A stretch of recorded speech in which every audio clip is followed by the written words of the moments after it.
চিন্ময় কৃষ্ণ প্রভুকে দুপুরবেলা মৌলবাদী ডক্টর ইউনূস সরকার গ্রেপ্তার করেছে।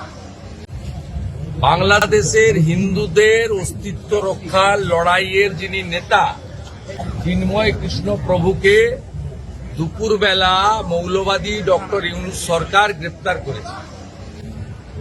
আমরা এই খবরটা পেয়ে অত্যন্ত বিচলিত এবং চিন্তিত।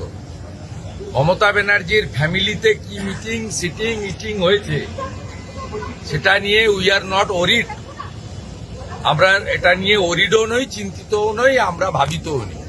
আমরা সকলে ভাবিত বাংলাদেশে হিন্দুদের অস্তিত্ব রক্ষার যে লড়াই চলছে তার প্রধান মুখ চিন্ময় কৃষ্ণ প্রভু, তাকে মৌলবাদী ডক্টর ইউনূসের সরকার একটু আগে গ্রেপ্তার করেছে।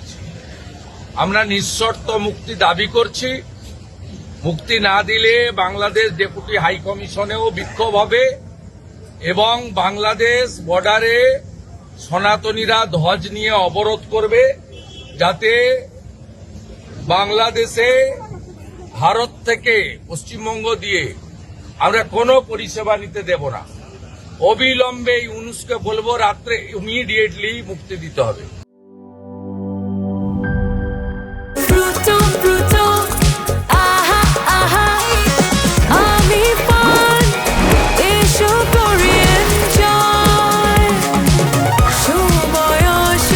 প্রাণ ফ্রুটো, সময় অসময় ফ্রুটোময়।